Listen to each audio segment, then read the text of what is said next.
Sometimes people ask us, well, if dogs are carnivores, why should there be any grain in their food? Isn't that dangerous? Won't that cause problems? And that's a good question. And it causes us to look back at what we're talking about here. A lot of people look at dogs and they think they see a wolf. And they start talking about how wolves eat and how wolves survive. Well, dogs were indeed derived from wolves, but dogs are no longer wolves. For tens of thousands of years, the transformation of what early on was wolves that began to cohabitate with man caused there to be a transition of these animals by breeding and specializing of that breeding into the modern day dog and its hundreds of breeds. It's obvious as you look at a Shih Tzu, it's not a wolf. It's obvious as you look at a Maltese, it's not a wolf. Dogs are no longer wolves. Even wolves don't just eat meat. They're primarily carnivores, but they can often find something to eat, and they'll eat what they've got to eat, whether that's berries or anything else they need to survive on. And they don't generally look as good a condition as your common dog does, because dogs are fed much better than wolves are in the wild. So we're taking way better care of dogs than wolves can take care of themselves. Get that picture, because that's important. And that brings us to this discussion of, well, what should be in a dog food then? Well, obviously a lot and tremendous amount of research and trial experimentation has been done on what's appropriate to put in a dog food, as we've discussed. Grain, if it's raw, if it's not cooked, should never be fed to a dog, just like people can't handle eating raw grain. The grain has to be cooked, and if the grain is cooked, the starch that's in the grain is gelatinized, and that gelatinization of that starch makes the digestibility of that starch very easy for the animal.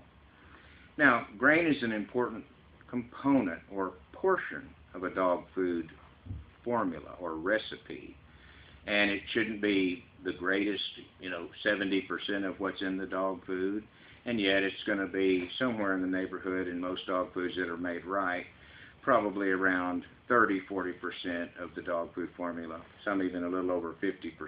Just depends on what the formula's called for. As long as the total starch level in the dog food isn't over the level it should be, nor the total carbohydrate level over what it should be, then you don't have a problem, none whatsoever. It's not necessary to worry about things that don't cause a problem. If you have too much of anything, it can cause a problem, like protein. Too much of that definitely causes a problem. Too much starch can cause a problem.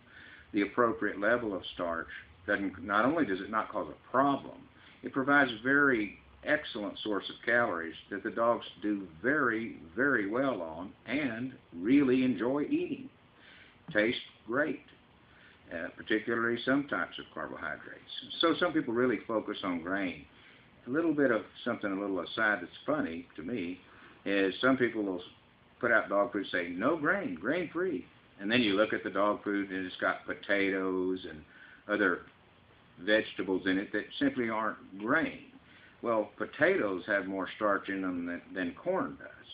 So if the evil thing about grain is that it has starch in it, and you replace it with something with more starch that's not a grain but a vegetable called a potato, what's the sense in that?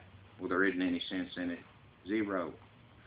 And the truth is, so many people get hung up on one thing or another about dog nutrition, and they really don't have the total picture.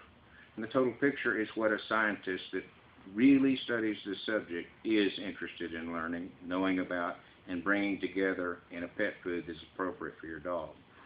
Know that when you're talking about pet nutrition for dogs. Dog foods with grain in them, are they bad for dogs? No.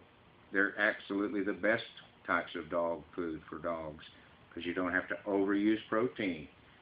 it does a number of things that help that dog food be the best balanced product, safest that it can be on the market. It doesn't have anything to do with trying to make it cheaper.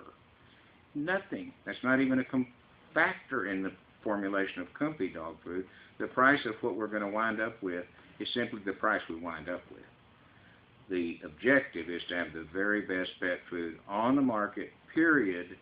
And as we learn new things, which some new things are being learned from time to time, those things will be studied, and if proven true as helpful, will be integrated into Comfy products. Only that. Other than that, no changes. And nothing from foreign countries, China specifically. Europe, yes, some vitamins from Europe, but we avoid Chinese ingredients completely. And by the way, Comfy, although it has grain in it and corn, which we'll get into in another segment, is a low gluten feed. Very low. It's even called gluten-free. It does fit that definition.